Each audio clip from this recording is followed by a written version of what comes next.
नमस्कार, आप देख रहे हैं केएस न्यूज़ राजस्थान। आज की मुख्य खबर है, उपराष्ट्रपति जगदीप धनखड़ ने झुंझुनू में स्वच्छता ही सेवा 2024 अभियान का उद्घाटन किया। इस कार्यक्रम में उपराष्ट्रपति ने स्वच्छता अभियान के महत्व और इसके जनमानस में लाए गए व्यापक बदलावों पर प्रकाश डाला। आइए जानते हैं इस महत्वपूर्ण कार्यक्रम के बारे में। उपराष्ट्रपति जगदीप धनखड़ ने झुंझुनू के परमवीर पीरू सिंह राज्य के सीनियर सेकेंडरी स्कूल में स्वच्छता ही सेवा 2024 अभियान के तहत एक विशेष कार्यक्रम को संबोधित किया। अपने उद्बोधन में उन्होंने कहा कि प्रधानमंत्री नरेंद्र मोदी द्वारा 2014 में लाल किले से किए गए स्वच्छता के आह्वान ने देश की मानसिकता में क्रांतिकारी बदलाव लाया है। स्वच्छता अभियान ने न केवल शौचालयों का निर्माण कर माताओं और बहनों के जीवन से अभिशाप को दूर किया, बल्कि देश को कचरे के चक्र से बाहर निकालते हुए उसे चक्रीय अर्थव्यवस्था की ओर बढ़ाया। यह अभियान केवल सफाई तक सीमित नहीं है, यह हमारे विचारों और आदतों में भी बदलाव लाएगा।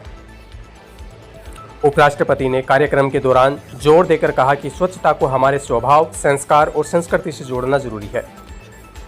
स्वच्छ भारत मिशन केवल सफाई का अभियान नहीं है, यह महिला सशक्तिकरण और आजीविका सृजन का भी एक सशक्त माध्यम बन चुका है। उन्होंने बताया कि इस अभियान से महिलाओं की गरिमा में सुधार हुआ है और गंदगी की मार अब कम हो रही है। साथ ही देश भर में 10,000 से अधिक स्वयं सहायता समूह स्वच्छता से जुड़ी गतिविधियों से अपनी आजीविका कमा रहे हैं। इसके साथ ही उपराष्ट्रपति ने मेरा युवा भारत कार्यक्रम की भी सराहना की, जिसमें 1.5 करोड़ युवा विकसित भारत के दृष्टिकोण से जुड़े रहे हैं। उन्होंने युवाओं से अपील की कि वे इस अभियान में बढ़ चढ़कर हिस्सा लें और राष्ट्रहित में अपने कर्तव्यों का पालन करें। स्वच्छ भारत अभियान के तहत कचरा प्रबंधन में हो रहे बदलावों पर भी उपराष्ट्रपति ने बात की। उन्होंने बताया कि आज देश में कचरे से ऊर्जा, उर्वरक और अन्य उपयोगी सामग्री बनाई जा रही है, जो न केवल पर्यावरण के लिए बल्कि देश की आर्थिक प्रगति के लिए भी महत्वपूर्ण है। सफाई कर्मियों की भूमिका पर प्रकाश डालते हुए उपराष्ट्रपति ने कहा कि हमें इन लोगों का सम्मान करना चाहिए, क्योंकि वे समाज और पर्यावरण के लिए अत्यंत महत्वपूर्ण कार्य कर रहे हैं। उपराष्ट्रपति ने अपने समापन भाषण में स्वच्छता को एक सेवा बताया, जो मानवता के प्रति हमारी जिम्मेदारी है।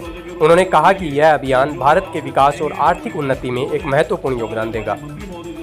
तो ये था स्वच्छता ही सेवा 2024 से जुड़ा खास अपडेट। ऐसे ही और खबरों के लिए देखते रहें केएस न्यूज़ राजस्थान। धन्यवाद।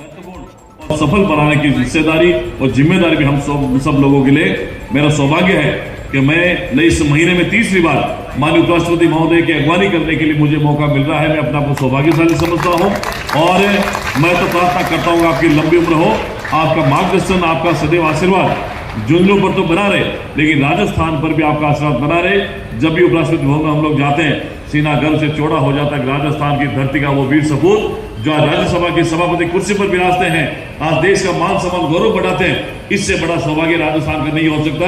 एक बार पुनः मैं राजस्थान की वीर भूमि पर पधारने के लिए राजस्थान सरकार की तरफ से स्वागत अभिनंदन करते मेरी बात को खत्म करता हूँ। बहुत बहुत धन्यवाद। जय हिंद, जय भारत, जय जय राजस्थान।